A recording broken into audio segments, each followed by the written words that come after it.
GSTL.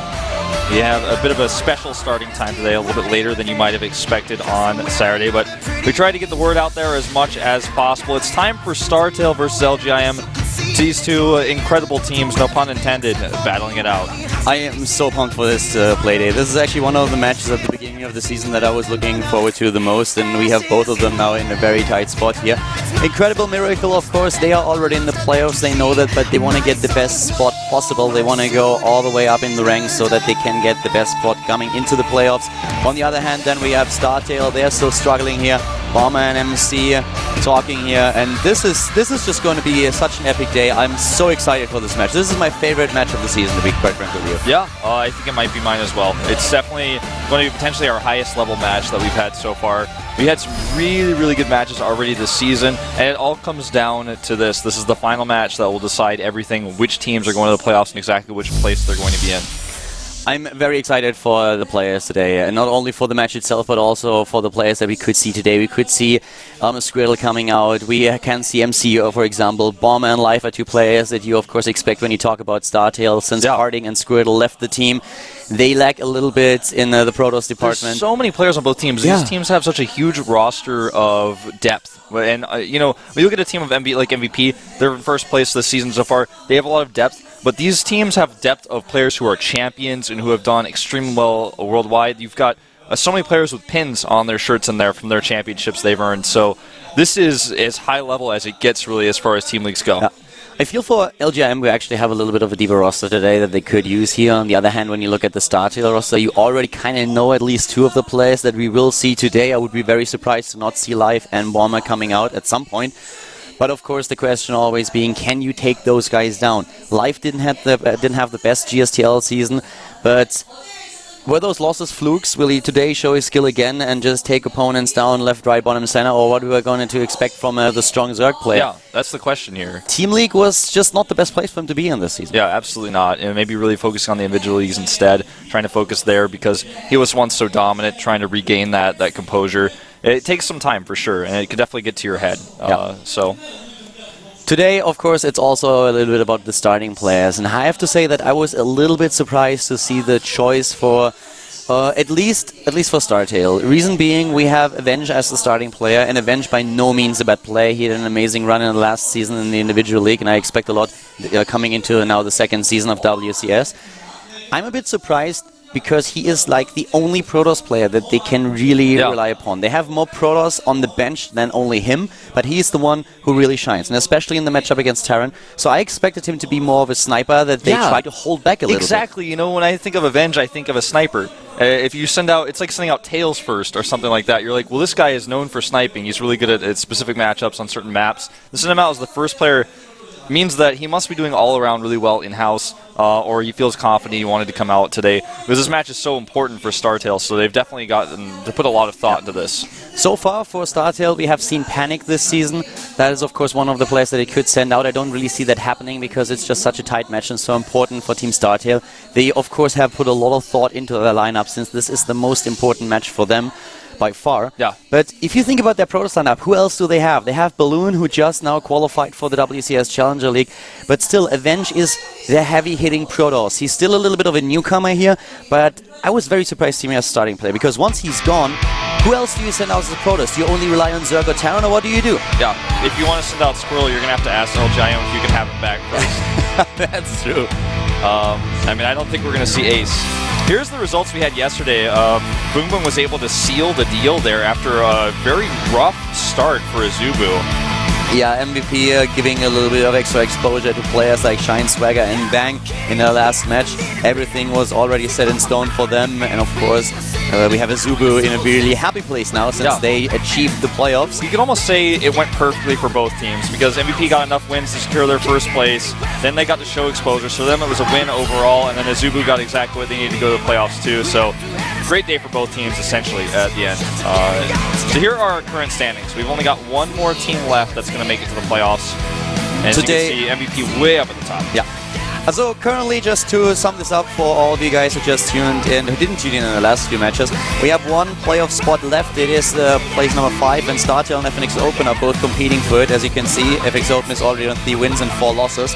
They don't have a say in this anymore. They already played their last game. StarTale, on the other hand, it all depends on them. If they win it today, they're in. If they're losing the match against LGIM, then they will be out of the playoffs without a chance, and FX Open will advance. So today is not only going to be important for LGIM.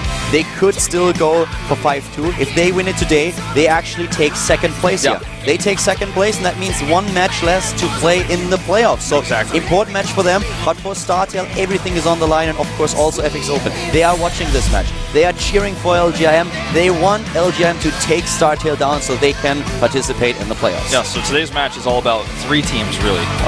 One team is not in control of anything, though. They just have to sit, probably at home with hands clasped very sweatily. I don't think anyone at the FX Open House is practicing right now. They're all just watching this. Oh yeah, they definitely are. There's no practice for FX Open today. Those guys, they will be glued to the monitors and just try to find out who's going to take it today, if they will be playing in the playoffs, or if it is going to be StarTale. Both teams really want it. StarTale, they can achieve it today with a win against LGIM. They will pull it off. Here, of course, we have a couple of highlights. StarTale against Axiom Acer. Yeah, StarTale against Axiom Acer there. Or X-Emance Acer, if you look very closely. But is here you can see Ryung just dominated at first here. Ryung just such a good player this season in Team League especially. Life looking a little bit helpless there.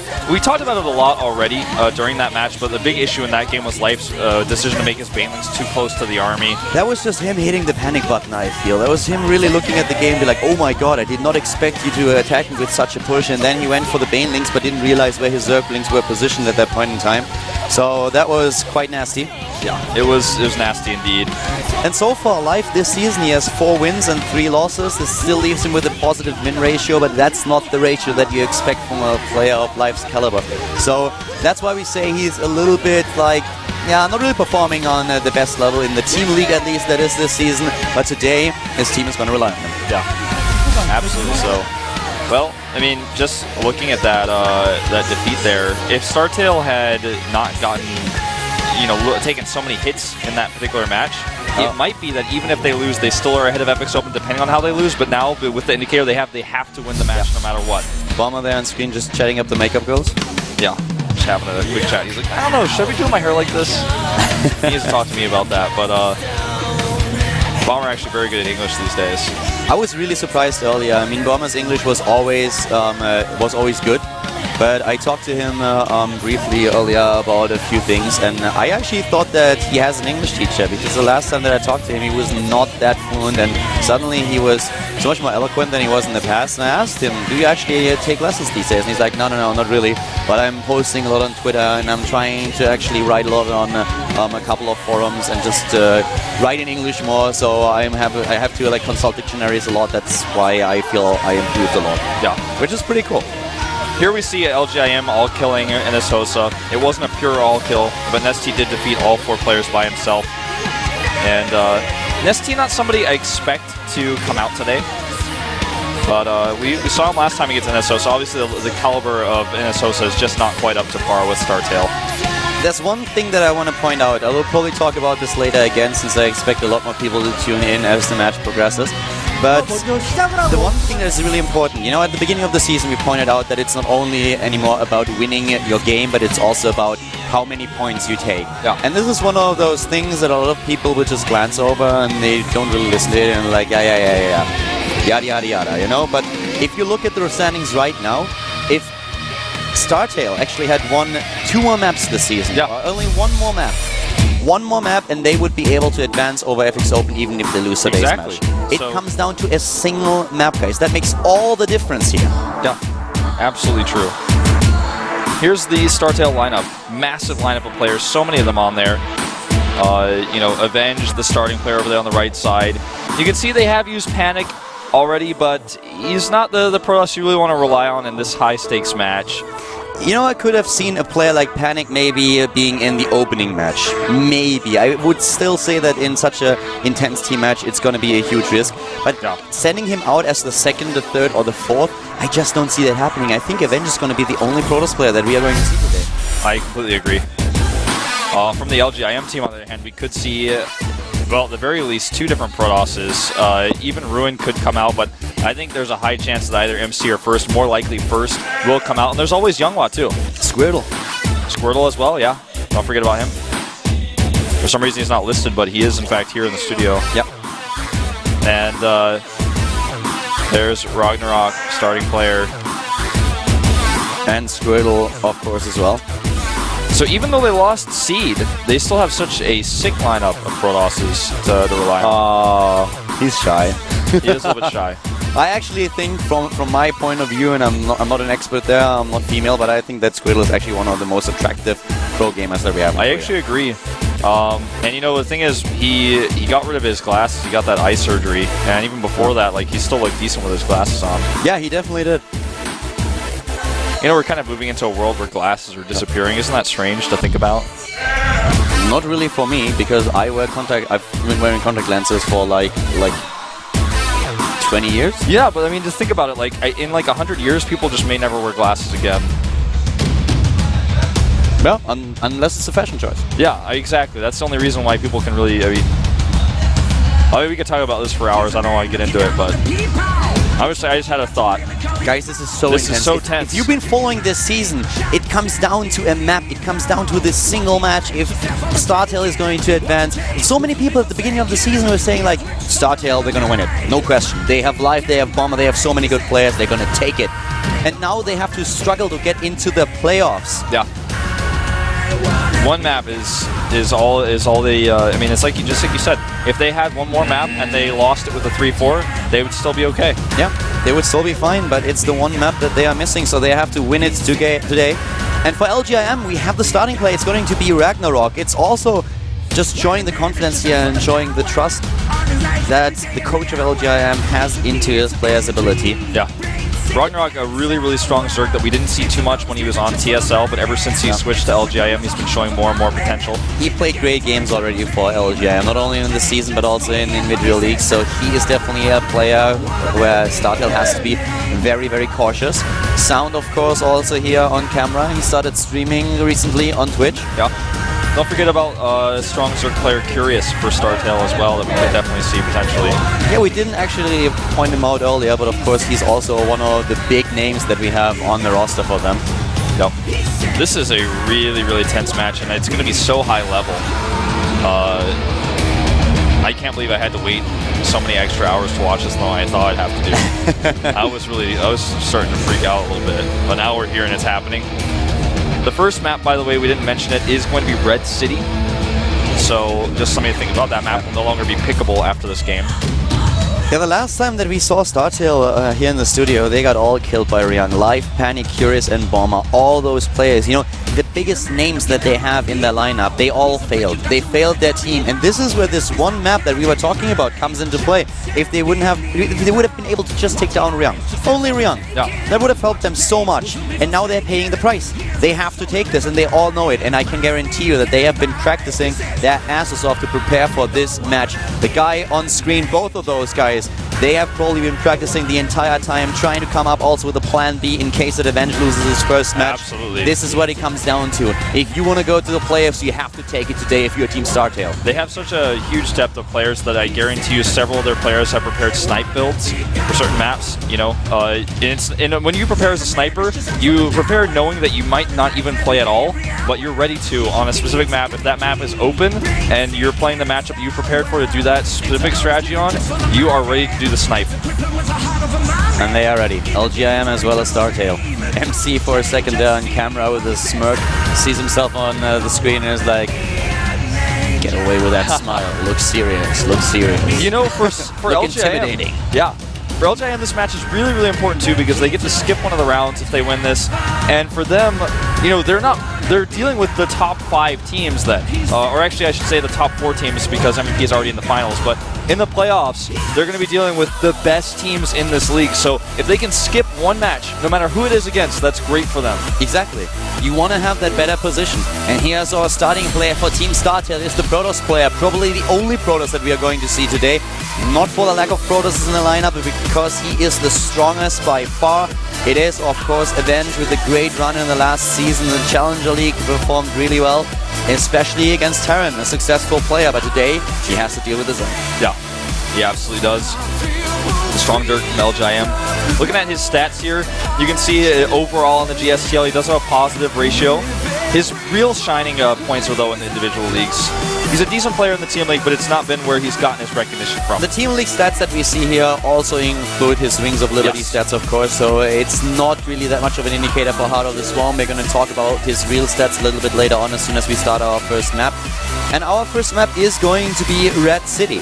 Yep. As mentioned before, Red City, very balanced map. One of our newer maps, but it's not really, at this point, unknown to anybody. It's been played enough. And Ragnarok, he is not somebody to mess around with.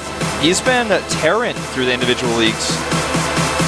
Ragnarok especially, I mean, we've seen such good play out of these guys, especially against Terran. Ragnarok has been doing really well in the Challenger League too.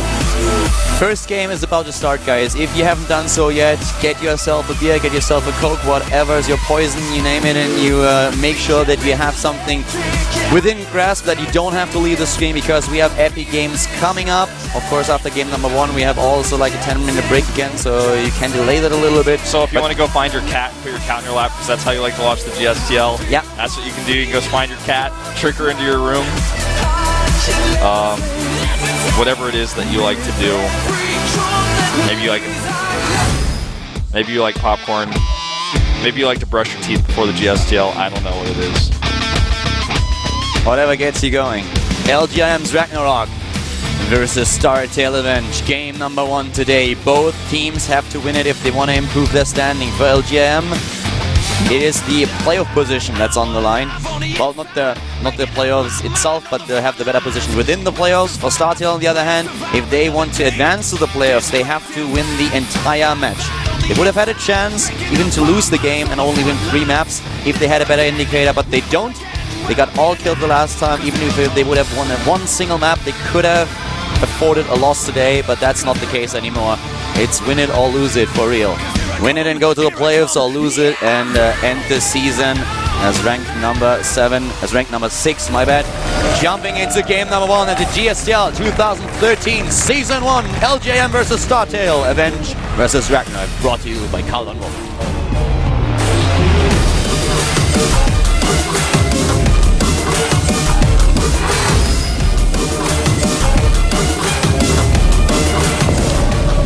Starting to the top right, we have the StarTale player in blue. This is a guy who will really... StarTale, Avenge! Don't get cheeky on me here, Street Fighter Voice. The guy who really teared it up in the Challenger League last season, especially good against Terran, but also with a decent record against Zerg. Speaking of Zergs, we have a 9 pool coming out for our Zerg here at the bottom right.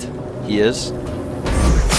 LGIM, Ragnarok. So a very aggressive strategy here. Yeah, this is already so cool. Ragnarok definitely preparing ability against his opponent.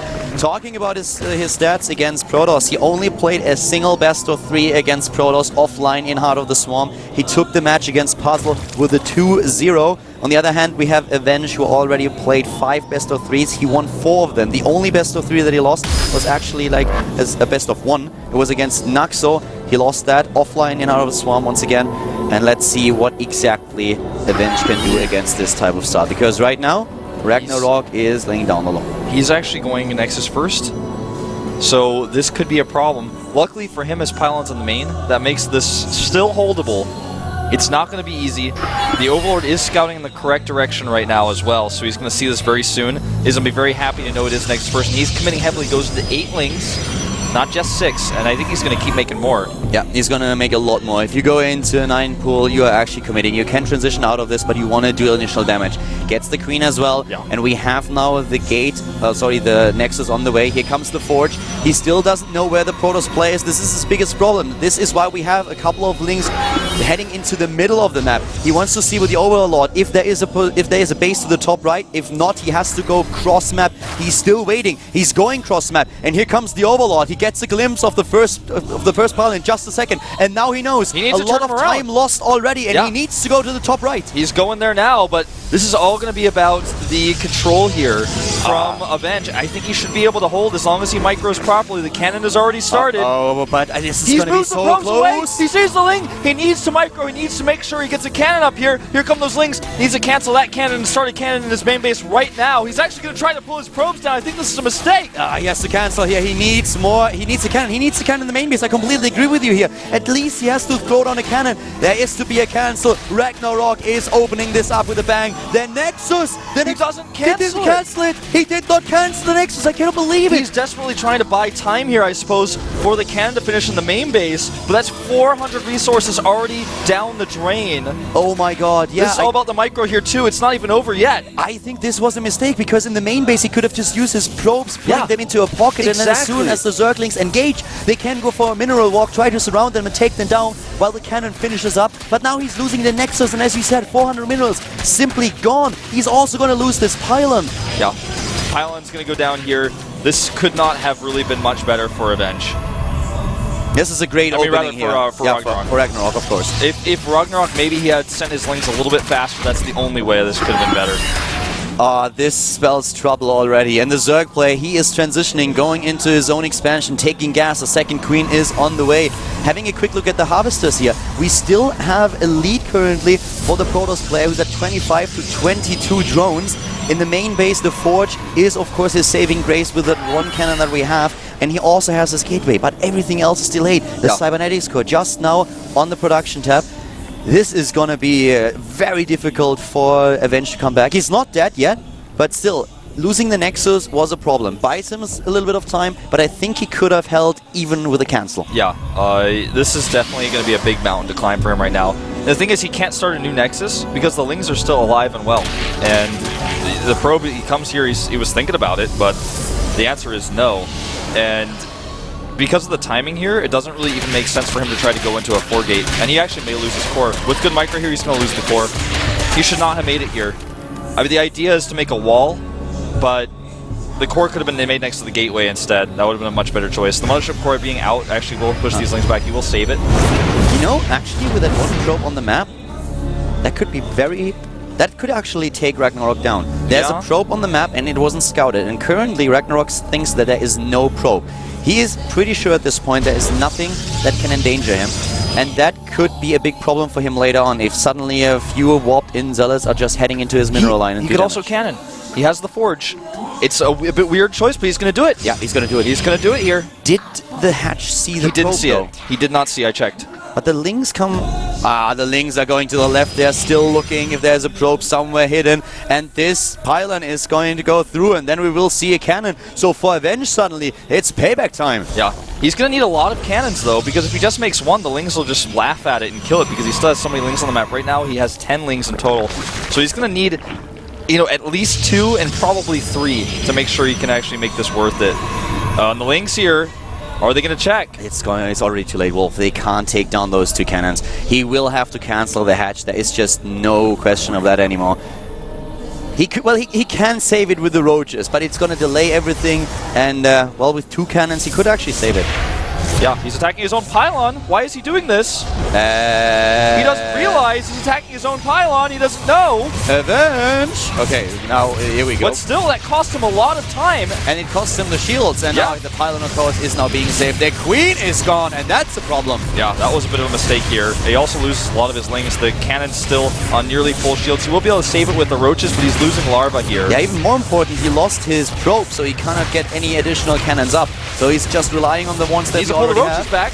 Ragnarok with a few micro mistakes here. He could just try to pull them back. The cancel on the 3rd cannon as he realizes that he cannot hold this. He at least killed a couple of Zerglings and the queen. And a few roaches. So you know what? That was okay. It didn't kill the hatch, but still, I mean, look at the supply. Ragnarok has not really been too pushed back by this because he wanted to make the roaches anyways. Losing those 2 roaches and the queen, yeah, it's not ideal, but he still has such a lead here. And this Nexus, he will hold it, but it's going to be a challenge. He's probably going to lose some of those walled-off buildings. How many roaches are there? There's 10 roaches. We have a double Stargate commitment now for Avenge. It's actually a smart decision. He's pulling Alicia here. Will most likely go for the Void Rays. And Void Rays will help him a lot against Roach aggression. And then he can use them to just move in. But for now, he needs force fields. He needs a photon overcharge. And there it is already trying to keep those units at bay. Here we have the gateways morphing into warp gates. And of course, at the same time, the force fields being dropped by the sentries. Additional rounds of warp bits are already coming through, trying to save that wall. He's going to hold here. He's got too many sentries. The roaches are not getting through here. Should go ahead and chase with that Mothership Core. Smartly does. You know, he could have Time Warp there to slow some of those units to kill a few more, but I like his choice to just keep that energy, because he may need it again for a second attack. Hydralisk Den coming up, speaking of second attacks. I could definitely see a timing here, especially with the macro hatch going down. You know, I actually thought a little bit about it, and the one thing that I was very curious about was especially that cannon attacking his own pile. And I feel the only reason why he would want to do that on purpose is actually because he wants to make sure that the hatch goes up. But the problem with that is that if he actually lets it cancel, I feel that is much better for him in this situation. Yeah. It's just too late. If that happens right at the beginning when the Zerg gets his base at 420, then you can definitely try to pull that off so that the hatch actually finishes, because you're very sure that you can take it down. And the thing is, if he cancels the hatchery, that's also pretty good for you.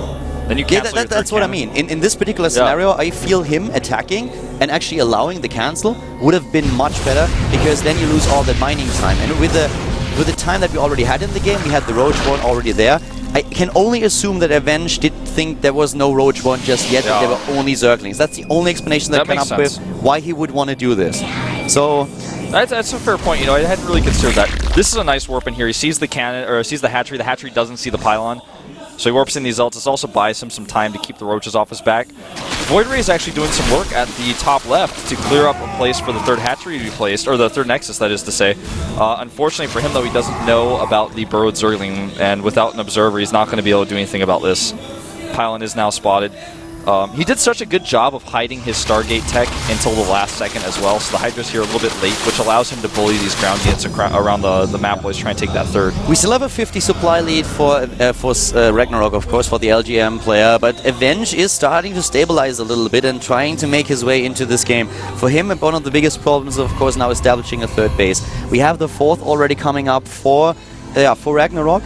And Avenge just has to make a choice here. He has to either try to defend the third, or he has to go for a push.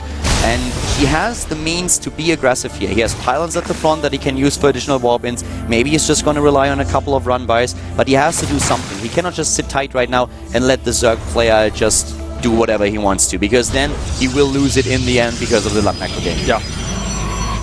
Very true. You know, he has to make sure that... One thing I'm a little bit concerned about is that he's trying to skip the Spire, and that can allow him to get Vipers out here a little bit faster and deal with the Colossi that way. And on second thought, making Corruptors isn't really going to work against this either, because he has so many Voiders already. Cancel gets put down here is way too much army for him to deal with. He needs to use good forces actually to push the rest of it back. So I correct myself even. Making Corruptors actually not the right choice against when you've already scouted the Void Rays. Yeah, he has the chance to at least go for the Vipers if he goes down an attack path, and you can really see that he wants to commit to the ranged units. He's getting those upgrades. He's not going into, let's say, Infestor and Ultralisk composition in the late game. The run-bys that we were talking about earlier are now coming into effect, but he only has a few zealots that he commits to it, trying to just draw the forces of his opponent then, and making sure that he can get that third base, but it's just so much. Yeah, you know what's really interesting is he only has 3 queens, and he has... right now, already 4 hatcheries, with the fifth base being his hive. So he has five hatcheries that he could be injecting. Now he starts to make extra queens, because the Void Rays alone might make you want to get a few queens, but he needs to get those injects. He's kind of lacking a little bit on that right now. 5 Vipers are now coming into play, and they are, of course, the biggest threat now to those Colossi. We do not have High Templars yet. We are going now into a phase where Avenge adds his Twilight Council, so he can not only get those +2 attack upgrades and armor upgrades, but he can head straight into the Templar Archive that he needs. The Twilight Council alone, of course, is not going to be the biggest thing. He needs to have feedback against those Vipers. Dealing with them for him is nearly impossible at this point. And if Ragnarok identifies that, then things are gonna get very grim for Avenge, because he cannot deal with those Vipers. And if then attack comes in, he can just abduct everything into the range without having to worry about feedback at all. Yeah, this is true. I gotta ask you a question. You know, is it ever a conscious decision to not make queens so you can have more freed up supply to have a bigger army? Is that one reason why he might have less queens here? No. Okay. No, not at this point. Like, if you're making the decision between 3 queens and 5. That's I didn't supply think more. so, and You can even go into the oversupply by Oh, look at this! Oh, can he save it? No way! Oh my god, he saves it! That was, I've never seen that before. Abducting zealots to save the hatch. I was not even touching on that subject anymore because I'm like, yeah, that hatch is dead. We can talk about this in a second, but then suddenly those abducts come into play and everything is just gone. I'm like, what?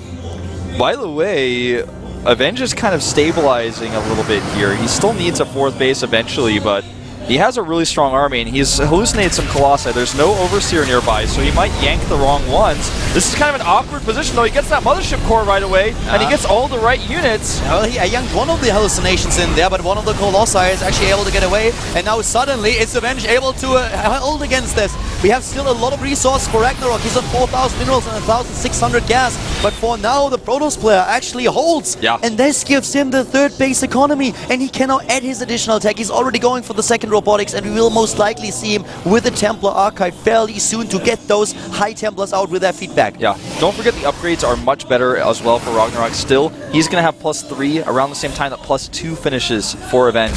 And there's no armor upgrade, whereas the +2 Carapace now being started as well. But still, now he can take a 4th base, and as long as he just turtles here properly, it's very hard for Ragnarok to actually end the game, and this gives him the chance to max out. He already has double Stargate, he can add a Fleet Beacon and start producing some Tempest, so this game could go on for a bit longer yet. Yeah, it could definitely do that. For Ragnarok, we are now in a position where Ragnarok has to take like a step back, at least in his mind, and has to be like, okay, breathe, macro it up, get base after base, make sure that you don't run into run-bys. He needs to invest some of those minerals into spines and spores. This is something that he has to do. Get more bases, more satellite bases, just saturate them a little bit, go for the gas, and build a ton of spines and spores. But he goes in again with that. It's a fake Colossus. The real one does go down, but a lot of wasted DPS there. Viper's a little bit low on energy. He needs to go for another grab here. It's so hard. There's too many Stalkers. Yeah, and you know, actually with those Colossi in the back, he can do a lot of damage. Even Blinding Cloud was being used here. The Time Warp is still good. Another Abduct comes into play. And the Colossi is gone, but another one just finishing, coming out of the Robo. And he's chasing down those Hydralisks. Once again, a lot of resources lost for Ragnarok here. Yeah, and you know, at the same time though, Avenge is trying to switch into Tempest, but he still hasn't secured that 4th Nexus, and I worry for him. He's added so much tech. You know, he has double Robo that he wants to build Colossi off. He hasn't gotten those feedbacks yet, which are really, really important for him to have. And he needs to be able to get this 4th base up. I respect the idea to go for a 4th before the or go for the maxed army before the 4th. I will kill this hatch. Yeah, he can kill this hatch and snipe it, but I have to really say that I'm a little bit disappointed that Ragnarok does not just reinforce his bases a little bit better with spines and spores. He has a couple, but not as much as he could. Here now we have additional ones being built, but also the transition, of course, for the Zerg player is a good one. He's going into Brood Lords. That's what you want to do. And he's forced to cancel his hatchery again. That was a bit sloppy to just make the hatchery without chasing the army away. You know, Avenge is fighting like a lion. He's trying to keep his chances alive. He was so far behind right from the start that Ragnarok is basically still in a position where it's very difficult for him to lose the game. But he's also playing with fire. He doesn't take a 5th base. He's only trying to establish that 5th. But now finally he gets the bases at the bottom left. That was what I was waiting for the entire time. He gets double even. Exactly. He needs to make sure that he has spines and spores there. He has the resources, and he still did not see those pylons. Yeah. The pylons, on the other hand, didn't see the hatchery. It's only if he saw the drones will he actually go over there. He's not doing any warpins there. This attack, though, the bases put aside, is so potentially deadly because he has not only the Broodlords, but the Vipers have built up enough energy. They used enough of those Devourers, or the whatever the ability is called. Here we go. The fight is on. And we have immediately those Tempests being yanked in, but they're trying to take down the Broodlords. This is what they are designed for to do. They are the Broodlord counter, but they're a little bit too far away right now. The Vipers once again is getting close. The rest of the army is trying to deal with the Stalkers and the Colossi. They blink back, trying to get into a safer position, and those Tempests still doing damage to the Broodlords. The supply in favor of Ragnarok. Ragnarok doing such a good job here. Oh, he trades. The blink. The blink is good here, but you know, the Remax is instant here for Ragnarok. He's got so much money, and he's going to get even more with those 2 additional bases he's added. And as you can see here, the pylon's still not spotting them. He hasn't moved the probe around. He has no idea they're there. But so far we have a 3-base Protoss against a 4-play Zerg. So in terms of economy, of course, Ragnarok is ahead. But Avenge is still in a spot where he could potentially take it. The Hydras are trying to close the distance to the Colossi, but they are not in a position to do this. Yeah, and now the base is going down again. Maybe Avenge... Avenge remax, or rather Ragnarok remaxed with Hydralisk. He only has a few Vipers. He is going to get these Tempests. He's moving in again, trying to snipe them, and he's getting all of those. And, you know, he's probably going to start making a few more Broodlords now at this point. And here come those Vipers. All he needs is a few clutch grabs. Here we go! He gets them both! He gets both Colossi, and he is taking Avenge apart bit by bit, piece by piece, doing terrible, terrible damage with all those Hydralisks with full upgrades. Yeah. This is... Avenge is fighting, like, he is fighting his heart out here. He's doing whatever he can, macroing it up, but just this advantage that Ragnarok had from the start. Dancing the Hydras!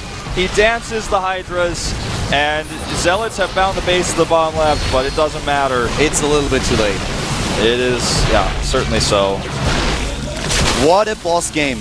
Ragnarok showing balls right from the start, starting with a 9-pull here, doing a lot of damage. We don't have the Nexus cancel for Avenge. He's losing a lot of his economy. He's far behind. We have the 3rd base coming up. The cannon attack against the 3rd is not too successful. He doesn't take down the hatch. He could not force a cancel. Tried to maybe even avoid it with that attack on the pylon, but right now Ragnarok, he is reaping what he saw. He's moving in with his army and is taking Avenge apart piece by piece. At this point, Avenge is basically just trying to make a good show for us here in his last stand. Could make it into a movie, maybe. It would be really sad with like sad music playing right now. He still has his 3rd Nexus up miraculously. He's on half supply though. Yeah, I mean, he's not going to win this game, but he pushed the attack back, and all that Ragnarok has to do now, on the other hand, is just wait a few minutes and then go for the remax. He's already basically remaxed. A lot of the army here is probes. I mean, the probes became the army. He has no resources banked up anymore, Ragnarok that is, but the fact of the matter also that he doesn't really need them anymore. Somehow the Colossi survives the first yank, but the second one takes He like died mid-air. Mid-flight, yeah. Ouch. Well, that's the end. You know, begs the question, did they send Avenge out at the wrong time? They'll never know, but that's it. GG. GG and game. We have point number 1 on the scoreboard for Team LGIM today. And we were talking about the choice to put Avenge out first. The only Protoss player that we will most likely see, I would be surprised to see Panic or Balloon playing today. But yeah, we have Ragnarok successful in game number 1. So the big question being now, StarTale, what are you going to do? You need to win. They need to win really, really badly. They need to make sure this momentum is not lost either. Do you think it's time to send out an earlier big gun here? To be quite frank with you, I think we're gonna see live Curious and Bomber today, apart from Avenge. And do you think Bomber is appropriate now, or would you rather ZVZ it? Usually I would say Bomber. Same. That would be my normal choice. But at the same time, the problem if you send out Bomber right now is that you're very predictable going into player 3 and 4. So I think you might end up in a position later on where you have to ZVZ anyways, because you always assume that Lucira is going to come out. So maybe go for the ZVZ now, while you have the choice, and also as Ragnarok is probably the... Well, I feel that Lucira is the better ZVZ player. So I was wondering, what if they, you know, those are the 3 players we'll likely see. What if they sacrifice either Life or Curious and send out Sound instead now? That could be something I could see as well. I don't think anyone would sacrifice Life. I don't think that's going to happen with Curious. Depends on what kind of shape Sound is in. I mean, at the beginning of the season, he actually delivered an all-kill. I actually think we're gonna see ZVZ. I would send out Curious right now. I would too, actually. That's probably what I would do. I would not try to send out Life so early. I would also not want to use Bomber because I want to have an option later on. And I think I would actually like ask Curious, okay, how do you feel? Can you take down a player like Ragnarok in a ZVZ? And if he says yes, I would send Curious out. Sound is moving, but Curious is the player. All right. Makes a lot of sense, I feel, for the reasons that we just mentioned. You know, you and I are getting like so good with these picks sometimes, man. I think it's the best choice that you can make. You have 3 players that you are very likely to send out. And if you send out Bomber now, which might be a bit better for the matchup, but at the same time, then you risk to be too predictable. Then LGM looks at the lineup and says like, okay, the chances that they send out Curious and Life as number 3 and number 4 are so huge that we can just focus on taking down the Zergs from now on. And with him being out, they always have to wonder when they send out another player, is he going to face Life next? Is it going to be Bomber? Or who's coming out? Yeah. So Curious is a great choice. Totally agree. Well, we are going to have a quick little break here, a little bit longer than some of our old breaks, about 10 minutes.